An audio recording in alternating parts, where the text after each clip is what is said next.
Hello everyone, welcome to my channel law of attraction.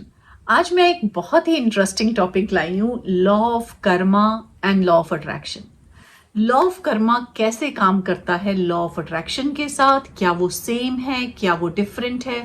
मेरे बहुत सारे सब्सक्राइबर्स ये क्वेश्चन पूछते हैं, लेकिन मेरे एक स्पेशल सब्सक्राइबर हैं, अगर वो वीडियो वॉच कर रहे होंगे उन्हें पता चल जाएगा कि उन्होंने मुझे इतनी बार ये क्वेश्चन पूछा है कि लॉ ऑफ कर्मा कैसे काम करता है। अगर किसी इंसान को सुख मिल रहा है तो क्या उसने कोई अच्छे काम किए हैं, या मेरे को अगर दुख मिल रहा है आज, क्या मैंने कोई बुरे काम किए हैं। तो ये क्या है सारा सर्कल सुख और दुख का, अच्छे कर्म और बुरे कर्म का। तो आज मैं इसी के बारे में बात करना चाहती हूँ। लेकिन लॉ ऑफ कर्मा के बारे में जो भी मैं आज कहना चाहती हूँ वो मेरा अपना पर्सपेक्टिव है। आपका कोई और पर्सपेक्टिव हो सकता है, किसी का कोई और नजरिया हो सकता है इसमें। ये मेरा पर्सपेक्टिव है, और अगर आपको लगता है कि ये ठीक पर्सपेक्टिव नहीं है तो आप प्लीज नीचे कमेंट कीजिए और हम इसे डिस्कस करेंगे, क्योंकि मैं कहाँ गलत हूं तो मैं आपसे समझूंगी कि मैं कहाँ गलत हूं, या मेरा पर्सपेक्टिव कैसे आपसे डिफरेंट है। तो सबसे पहले ये समझते हैं कि कर्मा, लॉ ऑफ कर्मा क्या नहीं है। हमें ये लगता है कि हम अगर अच्छे काम कर रहे हैं तो हमारे कुछ अच्छे कर्मों का फल है, या अगर हमें आज बुरा कुछ मिल रहा है तो वो हमने कुछ बुरे कर्म किए हैं। ऐसा नहीं है। दूसरी बात, पहले ये समझते हैं कि कर्मा है क्या, कर्म है क्या। हम कर्म को समझते हैं सिर्फ एक फिजिकल लेवल पे, कि फिजिकल लेवल पे हमारा जो एक्शन है, लेकिन कर्म सिर्फ फिजिकल लेवल पे नहीं है। हम 4 लेवल्स पे एग्जिस्ट करते हैं, एक फिजिकल लेवल पे, एक इमोशनल लेवल पे, एक मेंटल लेवल पे और एक एनर्जी लेवल पे। तो फिजिकल, जब मैं कर्मा वर्ड कह रही हूं उसका मतलब सिर्फ ये नहीं है कि मैंने एक्शन क्या किया है, मैंने किसी को क्या कहा है, या मैंने अपने हाथों से या पैरों से एक्शन क्या लिया है। सिर्फ फिजिकल फॉर्म में एक्शन नहीं है, मैंने सोचा क्या है, मैंने क्या महसूस किया है, वो भी एक्शन है। सो मेंटली मैं क्या सोच रही हूँ, इमोशनली मैं क्या फील कर रही हूँ, क्या महसूस कर रही हूँ, वो भी एक्शन है। और एनर्जी लेवल पे भी हमारे एक्शन है। हम एनर्जी लेवल पे सब एक दूसरे के साथ कनेक्टेड हैं। इसे थोड़ा आगे समझते हैं कि एक्शन में लॉ ऑफ कर्मा मेरे हिसाब से क्या है। लॉ ऑफ कर्मा, मैं आपको एक एग्जाम्पल से समझाती हूं। अगर आप सोचें कि किसी ने किसी का मर्डर कर दिया तो वो हम सोचते हैं कि वो गलत बात है, राइट, कि उसको सजा होनी चाहिए। उसने किसी को दुख दिया या किसी की चोरी कर ली तो वो गलत बात है।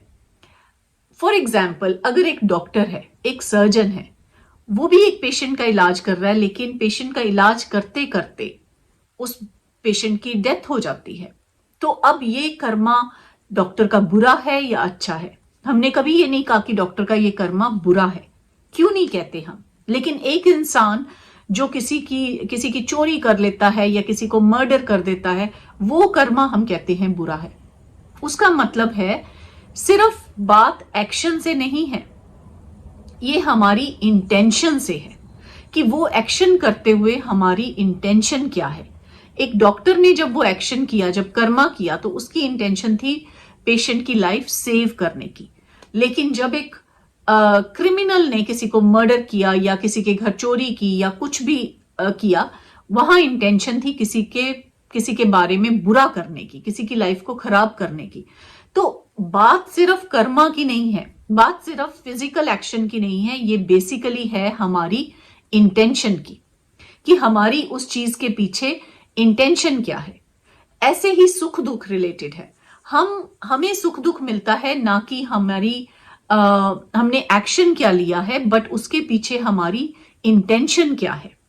फॉर एग्जाम्पल, एक और एग्जाम्पल लेते हैं। सपोज इंडिया पाकिस्तान का मैच चल रहा है, तो जो इंडिया की फेवर में है वो चाहेंगे कि इंडिया विन करे, और जो पाकिस्तान की फेवर में है वो चाहेंगे कि पाकिस्तान विन करे। तो यहां अगर सपोज जो चाहता है कि इंडिया विन करे और इंडिया विन नहीं करता, तो उसे दुख होगा, क्योंकि उसने एक आउटकम के साथ अपने आप को अटैच कर लिया है। और जो पाकिस्तान की विन चाहता है और पाकिस्तान विन कर जाता है, तो उसको खुशी होगी क्योंकि उसने एक आउटकम के साथ अपनी फीलिंग अटैच कर ली है। जब हम एक आउटकम के साथ अपनी फीलिंग अटैच कर लेते हैं तो हमें दुख होता है या सुख होता है। लेकिन सपोज एक इंसान है जो मैच इसलिए देख रहा है, उसे नहीं फर्क पड़ता कि इंडिया विन करे या पाकिस्तान विन करे, वो सिर्फ मैच को एंजॉय करने के लिए मैच देख रहा है। उसका मतलब क्या, उसे कोई फर्क नहीं पड़ेगा, उसको ना सुख होगा ना दुख होगा, वो सिर्फ एक खेल को एंजॉय कर रहा है। इसी तरह से लाइफ में हम क्या करते हैं, हम इन चीजों से अटैच हो जाते हैं, हम इन चीजों से कि आउटकम से अटैच हो जाते हैं कि मेरे इस रिश्ते में मुझे ये आउटकम नहीं मिली, इस रिश्ते ने मुझे इस तरह से नहीं ट्रीट किया तो मुझे सुख और दुख हो रहा है। मेरे अच्छे कर्मा बुरे कर्मा, मुझे जो रिजल्ट्स मिल रहा है वो अच्छे कर्मा या बुरे कर्मा के कारण नहीं है, वो इस कारण है कि हम उस आउटकम से अटैच हो चुके हैं, हम उसे एक्सपेक्ट कर रहे हैं उस आउटकम को। अगर हम उस आउटकम से बिल्कुल डिटैच होके जिए, अगर हम ये अटैचमेंट ना रखें, अब इसका मतलब ये नहीं है कि आपने लाइफ से बाहर चले जाना है और आप किसी माउंटेन पे बैठ के साधुओं की तरह आप लाइफ जी रहे हैं। नहीं, आपने जिंदगी में रह के ही, जीवन में रह के ही उस चीज से डिटैच होना है, उस चीज की आउटकम से डिटैच होना है, उस चीज की उसमें ट्रैप में नहीं आना कि उसके सुख दुख से हमें कुछ फर्क पड़ता है। तो ये चीजें हैं जो कि लॉ ऑफ कर्मा को कहती हैं कि आपकी इंटेंशन क्या है, आप उन चीजों के साथ अटैच हो रहे हैं या नहीं हो रहे। अगर हम देखें कि एनर्जी लेवल पे हम सब एक हैं, हम सब एक दूसरे से कनेक्टेड हैं और मेरे कर्मा दूसरों के कर्मा से अफेक्ट हो रहे हैं और दूसरों के कर्मा मेरे कर्मा से अफेक्ट हो रहे हैं। फॉर एग्जाम्पल, एक और एग्जाम्पल लेते हैं, और इसमें सिर्फ दो लोगों के कर्मा नहीं है, पूरे दुनिया के कर्मा है, पूरे ब्रह्मांड के कर्मा है। कैसे, इसकी एक एग्जाम्पल लेते हैं। अगर कोई इंसान न्यूज सुन रहा है और न्यूज में सब कुछ आ रहा है कि यहाँ पे ये बुरा हो रहा है, वो बुरा हो रहा है, यहाँ एक्सीडेंट हो गया, यहाँ पे ये पॉलिटिकल सिस्टम बुरा चल रहा है, सब नेगेटिव न्यूज। जब आप वो नेगेटिव न्यूज सुनते हैं तो क्या होता है, वो नेगेटिव न्यूज आपके अंदर आती है, आपको गुस्सा आता है और उस गुस्से में आप अपने फैमिली मेंबर्स को कुछ गुस्से में कह देते हैं या अपनी वाइफ को या किसी को। सपोज वो इंसान अपनी वाइफ को कुछ गुस्से में कह देता है और उसकी वाइफ भी गुस्से में जब बाहर जाती है तो फॉर एग्जाम्पल उससे कुछ मिस हैपनिंग हो जाती है, कोई एक्सीडेंट हो जाता है। तो ये सारे हमारे कर्मा रिलेटेड हैं। जिस दिन हम ये समझ लेते हैं कि मेरे कर्मा वर्ल्ड के कर्मा को अफेक्ट कर रहे हैं और वर्ल्ड के कर्मा मेरे कर्मा को अफेक्ट कर रहे हैं, क्योंकि एक न्यूज से गुस्सा आया, उससे मेरे अंदर गुस्सा आया और मेरे इमोशनल लेवल पे वो कर्मा जनरेट हुए। उसके बाद एक और इंसान उससे अटैच हुआ, एक फिर वो बाहर इंसान गया तो और कोई इंसान अटैच हुआ, फिर और कोई इंसान अटैच हुआ। इसी तरह हम वाइब्रेशन लेवल पे हम सब एक दूसरे से कनेक्टेड हैं। हम सब की खुशी, हम एक बॉडी हो सकते हैं लेकिन हम सब एक दूसरे के साथ हाथ डिफरेंट है, हमारी चीजें अलग अलग हैं, लेकिन हम जब एक्शन करते हैं तो वो सब पे इम्पैक्ट होता है, क्योंकि हम वाइब्रेशन लेवल पे, हम एनर्जी लेवल पे हम एक साथ जुड़े हुए हैं। यही मतलब योगा का होता है। अगर आप योगा का एक्चुअल मतलब देखें तो वो मतलब है यूनियन, कि हम एक दूसरे के साथ कैसे जुड़े हुए हैं। तो लाइफ में ये मत देखें कि लॉ ऑफ कर्मा क्या है। लॉ ऑफ कर्मा, जब एक इंसान बुरा सोचने लग जाता है कि मेरे कोई पास्ट कर्मा के कारण ये कर्मा मुझे फल मिल रहा है, तो वहां से उसके कर्मा बुरे शुरू हो जाते हैं। अगर आप लाइफ डिटैच होके जिए, अगर आप लाइफ में किसी आउटकम से अटैच होके ना जिए, अगर आप ये सोचें कि मैंने अपना जीवन, मैंने अपना कार्य करना है, मैंने अपना कर्मा करना है, आउटकम कुछ भी हो मुझे नहीं फर्क पड़ता।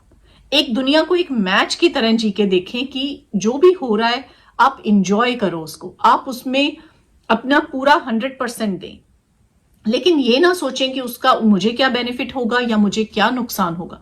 जब आपको वो चीजें अफेक्ट करने लग जाती हैं कि ये चीज से मुझे नुकसान हो रहा है या मुझे फायदा हो रहा है, तब दुख होता है। सुख दुख उसी की बात है, कर्मा ना कर्मा उसकी की बात है। कि जब आप ये सोचने लगते हैं कि मुझे, क्योंकि कर्मा आप तभी सोचेंगे कि मेरे अच्छे कर्मों का फल मिल रहा है या बुरे कर्मों का फल मिल रहा है, और वही सुख दुख है। और सुख दुख तभी मिलेगा जब आप चीजों के साथ अटैच होंगे। जब आप लाइफ एंजॉय करेंगे without getting attach to anything, तब आप लाइफ को पूर्ण रूप से एंजॉय कर सकते हैं। जब आप सिचुएशन को ब्लेम ना करें, सिचुएशन सबके लिए सेम होगी, लेकिन दो इंसान उसी सेम सिचुएशन में डिफरेंट तरह रिएक्ट करेंगे। सिचुएशन हम सबके लिए सेम सी आती है, लेकिन कोई इंसान उसमें बहुत स्ट्रेस होकर डिप्रेस्ड हो जाता है और कोई इंसान उससे लर्न करके आगे चला जाता है। यही कर्मा है मेरे हिसाब से। बाकी आपके अगर कोई और आइडियाज उसमें हैं तो मुझे प्लीज शेयर करें, लेकिन मेरे हिसाब से हम जो कर्मा हमारे को सोसाइटी ने कहा है कि ये करना अच्छा है या ये करना बुरा है, वो एक सोसाइटी के बनाए हुए नॉर्म्स हैं। वो मेरे हिसाब से कर्मा ये है कि अगर आप किसी चीजों, आपकी इंटेंशन क्या है, अगर आप किसी इंटेंशन से, आप अगर बुरी इंटेंशन से किसी के लिए कुछ भी करते हैं कि मैं उसका बुरा करने के लिए ये कर रहा हूं, तो सच मानिए उस इंसान का तो बुरा हो ना हो, आपका बुरा हो जाएगा किसी और डायरेक्शन से, क्योंकि हम वाइब्रेशन लेवल पे कनेक्टेड हैं। अगर आप किसी का अच्छा कर रहे हैं, अगर आपकी इंटेंशन अच्छी है, तो यकीन मानिए उस इंसान का तो अच्छा हो ना हो, आपका कहीं ना कहीं अच्छा हो जाएगा। ब्रह्मांड आपको कोई ना कोई अच्छाई दे देगा।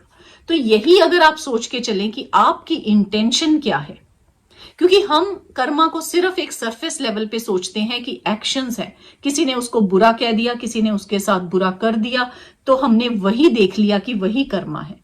हम उससे आगे नहीं जाते कि हमने उनके साथ क्या किया, हमने उनके बारे में क्या बुरा सोचा, हमने अपने बारे में क्या बुरा सोचा, हमने कितना गुस्सा किया, कितना स्ट्रेस किया, कितना एंगर किया, वो सब भी कर्मा है। सो अगर आपने उन कर्मास को बाहर आना है या उस सुख दुख के साइकिल से बाहर आना है, तो सिर्फ एक चीज पॉसिबल है कि आप उन चीजों से अटैच ना हो, आपकी इंटेंशन क्लियर होनी चाहिए।